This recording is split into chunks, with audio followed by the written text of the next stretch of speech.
Hey guys, Dandira Stormreaver here. In this excerpt from the Warrior Training Facility chapters, I'm going to be going over some stats you should be looking for when you're gearing a warrior for PvP.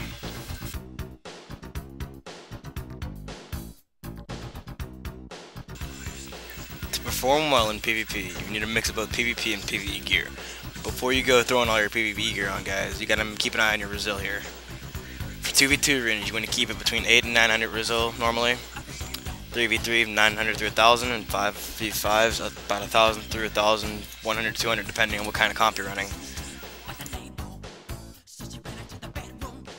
Resilience is the only defensive stat you need to worry about as a warrior in PvP. Armor and HP come with gear, so you don't even have to worry about that. For offensive stats, you have to worry about attack power, crit, and armor pen. For passive stats, you need to worry about your hit rating. And if you really want to be pro about it at the higher ratings, you will need a slight bit of expertise. A lot of people don't like expertise for arenas because it doesn't have much of a purpose, because if you dodge you can overpower and such like that. But towards the higher rating arenas, if somebody dodges your Mortal Strike at the wrong time, that can mean the end of a game for you, because they'll be healed back to full before you can react. Attack power. Due to the recent armor pen changes, not even recent, just beginning of Wrath of Lich King, pretty much everybody, all warriors, are gemming full armor pen. Because with the top end damage of weapons and the stats they get from their gear, ignoring armor, even on clothies, leather, mail, is actually a lot more beneficial than just gemming for full strength. That doesn't mean don't forget about your strength completely though. You want to have a decent amount. If you gem full ARP like I did, you might wind up with about 4.5 through 4.7k before you have any other add-ons. I have a few strength gems in here, some armor, attack power, trinkets and such, just to help up my attack power here while I'm at it. And I'm sitting with my attack power at a nice 5k, helps out a lot. My resilience is on the low end of 900. My hit rating is maxed just by wearing the Action Band of Endless Vengeance and the Pendant of Victory. You do want to grab the Endless Vengeance ring, that is, because of its stat budget. Yes, it's an agility ring, at least the one that you should get, that is, but it gives you hit rating, critical strike, and has a chance on hit to proc about 500 attack power, which is insane for just a ring. It'll take a few rep runs, but it'll help you get some useful gold while you're at it.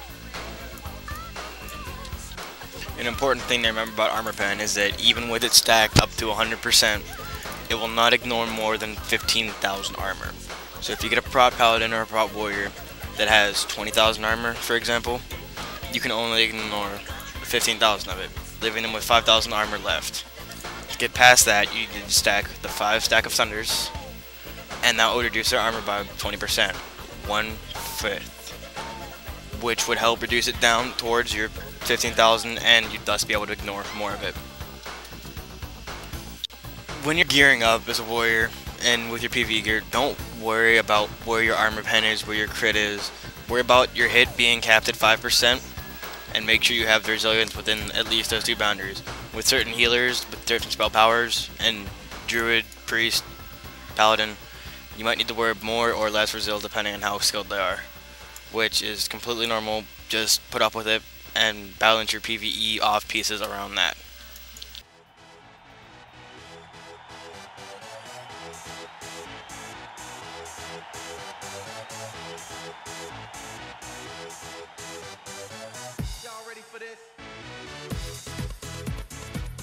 For your legs, you want to get the 75 attack power, 22 critical strike rating enchant. It's actually an armor plate and you can add on to it. I'm just going to call it an enchant for the ease of this. Your boots, you always want to get the Tuskar's Vitality. It's 15 stamina and a minor speed increase. If you have enchanting, you want to get your rings with attack power. You want to enchant your belt with the extra slot. Give your gloves Crusher, or if you need it, you can put on Precision as well. Your weapon, you always want Berserking. That attack power on proc is insane awesome. 50 attack power to wrists, 20 resilience to chest, and you want to enchant your cloak with the 22 agility, just like you would in PvE. The shoulder and head enchants are from Wintergrasp. They are the 40 attack power, 15 resil for shoulders, and 50 attack power, 20 resil for headpiece.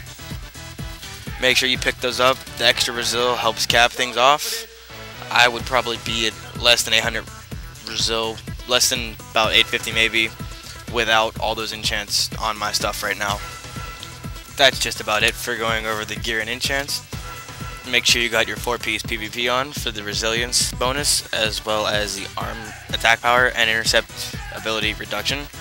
And you can get the Castle Breaker's chest piece from the vendor in Dalaran actually for about, I think it's 95 Frost Emblems, I believe.